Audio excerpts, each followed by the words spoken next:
This is a quick video on scientific notation, and scientific notation is used for representing really large or really small numbers. And there's two parts. We have what's called the coefficient, or the technical term for it is the mantissa. And the mantissa is a number from 1 to 10, and we multiply that by a power of 10, also an exponent, or 10 to the power of something. Okay, so let's look at some examples. Express the following numbers in scientific notation. I have 1,500,000, so I need a number from 1 to 10. Here I have this 1 and 5 out the front, so the number from 1 to 10 I'm going to use is 1.5. And I have to times that by 10 to the power of something to actually make 1,500,000. Now my decimal point is usually here, so I'm going to move that point 1, 2, 3, 4, 5, 6 places. So that's how I get the 10 to the power of 6. I've moved it 6 places, so that 6 goes up there. So what this is essentially saying is I've got 1.5 times 1, because there's 6 as the power, that's 1, 2, 3, 4, 5, 6. So 1.5 times by a million. You can check it on your calculator and make sure it's right. Okay, let's look at the next one. Now, this is 256,487. If I wanted to write it as an exact number, it would be 2.56487, and I times it by 10 to the power of something. Decimal point is usually here, so that's 1, 2, 3, 4, 5. So it's 10 to the power of 5. Now, a lot of the times with scientific notation, especially if we have an irrational number, which is a number that just keeps going on and on and on, we would round it. So if I was to round this to, say, 2 decimal places, I would only look at these two numbers. So then I can look at the next one. It's a number less than or equal to 5, so I leave it as 2.56 times 10 to the 5.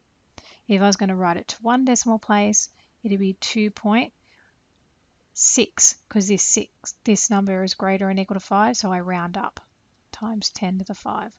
So depending on how you've been asked to round, or if you haven't been asked to round at all. Okay, next one is a decimal. So I've got a 247 there. So number between 1 and 10 would be 2.47, and I'm going to times it by 10 to the power of something. Now, because it's a decimal, it's going to be to a negative, okay? And it's 1, 2, 3, 4, 5, 6. So it's to the negative 6. Now, if you're struggling with this, it's probably because you don't remember exponentials.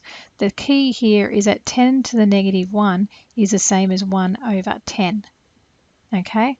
Or, in this case, 10 to the negative 6 would be the same as 1 over 1, 1, 2, 3, 4, 5, 6, 1 million. So I'm dividing this 2.47 by a million. Okay, so the key is, remember that if you have a decimal, that you're going to have a negative exponent. Okay, let's look at the next one. Now there's a negative out the front.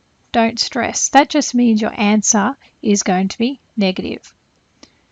And I'm going to have 8.4965, if I write it exactly, times 10 to the power of, decimal points normally here, so it's moving 1, 2, 3, 4, so it's to the 4. If I was going to round it, so approximate to 1 decimal or 2 decimal places, I want to finish it here, so I look at the next number, which is 6, which is greater than or equal to 5, so I round up, so negative 8 point, and it becomes 50 times 10 to the 4. So just covering a bit of rounding there too. Next one is again a negative, so it's going to be negative out the front. The numbers are 8, 9 and 4, so number between 1 and 10 is going to be 8.94 times 10, and it's to a negative because it's a decimal. So decimal means a negative exponent. Don't forget that. And we're moving it 1, 2, 3, 4, 5, 6, 7. That wasn't very well done. I'm just going to check that. So it's 1, 2, 3, 4, 5, 6, 7. That's right. Be careful with how you're doing that. Next, it's going to be 1.89 times 10 to the power of, decimal points moving from here, 1, 2, 3, 4, 5, 6, 7, 8, 9. So hopefully that makes sense.